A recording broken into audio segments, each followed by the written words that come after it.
नमस्ते मित्रों, आप सभी का इस स्वाध्याय में स्वागत है।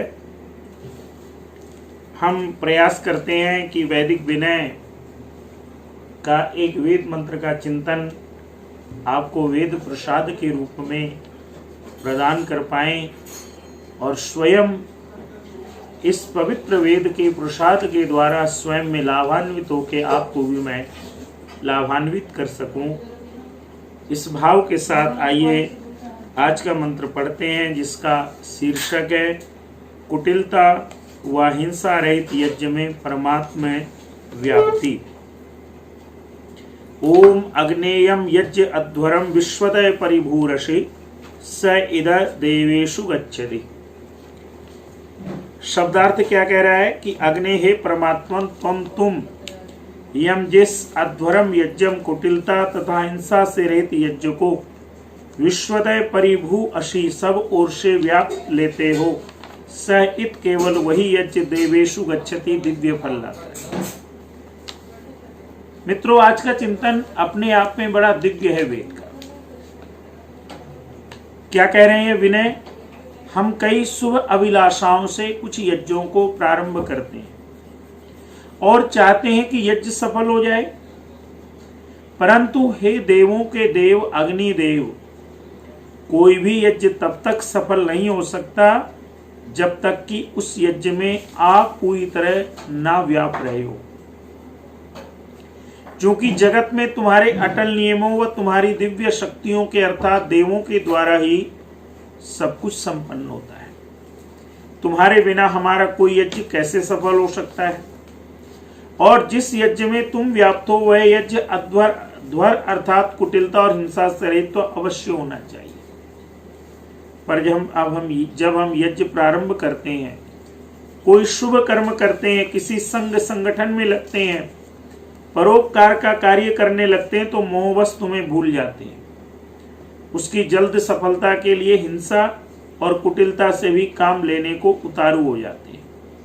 तभी तुम्हारा हाथ हमारे ऊपर से उठ जाता है। ऐसा यज्ञ तुम्हारे देवों को स्वीकृत नहीं होता, उन्हें नहीं पहुंचता, सफल नहीं होता।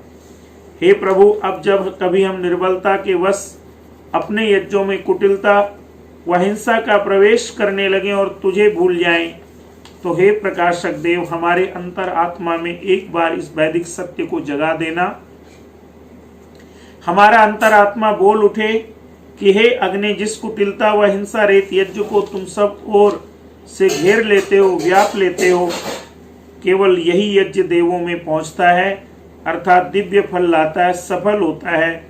सचमुच तुम्हें भुलाकर, तुम्हें हटाकर यदि किसी संगठन शक्ति द्वारा कुटिलता व हिंसा के जोर पर कुछ करना चाहेंगे तो चाहे कितना घोर उद्योग करें, पर कभी हमें सफलता ना मिलेगी। मित्रों, इस वेद मंत्र से हमें बहुत बड़ी सीख मिलती है। आप देखिएगा, ऐसी एक बहुत सुंदर चिंतन मिलता है कि जब हम परमपिता परमात्मा के निमित्त कोई यज्ञ करते हैं, कोई ध्यान करते हैं, कोई साधना करते हैं, उस समय अगर मन में कहीं किसी प्रकार का कोई क्रोध है तो उसको छोड़ करके ही यज्ञ भूमि पर प्रवेश करें। किसी के प्रति कोई हिंसा की भावना है तो ही उसको छोड़ करके उस पवित्र यज्ञ भूमि में प्रवेश करें, क्योंकि वास्तव में हर यज्ञीय कार्य में परमपिता परमात्मा स्वयं नेतृत्व करता है। और आप विचार कीजिए, जहां पे ईश्वर हमारा नेतृत्व करता है तो वो जानता है कि उसके साथ कौन कौन लोग किस भाव से बैठेंगे।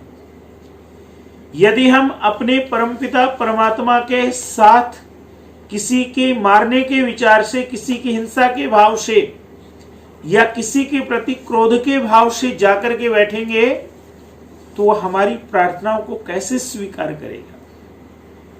नहीं करेगा। और वास्तव में इसीलिए आप देखिएगा, आध्यात्मिक जगत में सफल वही होता है जो इन पवित्र वेद मंत्रों का केवल वाचन नहीं करता, वरन इन वेद मंत्रों के अर्थ के भावों का स्वयं आचरण करता है। तो वो जीवन में वास्तव में वेदों का उस पवित्र प्रसाद को पा करके सर्वत्र प्रसन्नता प्राप्त करता है। और जो केवल वेद मंत्र का प्रयोग इसलिए करता है कि मैं कुछ बड़ा विशिष्ट हूं, मैं कुछ अलग हूं, और वास्तव में उन शिक्षाओं पर नहीं चलता, मित्रों, वास्तव में जीवन में उसका भला नहीं हो सकता। इसलिए आज का चिंतन यही कहता है कि वास्तव में यदि आप प्रसन्नता चाहते हैं, यदि मैं प्रसन्नता चाहता हूं, तो ईश्वर के काम को करते हुए कभी ना तो किसी के प्रति हिंसा की भावना रखें, ना क्रोध रखें। अगर वास्तव में जीवन में आप सफलता चाहते हैं तो आप देखिएगा कितनी महत्वपूर्ण बात है। आप देखिएगा जिस प्रकार से शीशे में अगर आप शकल देखें, शीशा साफ ना हो तो आपको अपनी शकल, अपना आईने में सही नजर नहीं आएगी। ठीक इसी प्रकार से मन के अंदर जो दर्पण है, बुद्धि का जो दर्पण है, उसमें यदि क्रोध की किरणें होंगी तो वास्तव में हमें विचार कैसे सामने स्पष्ट नजर आएंगे।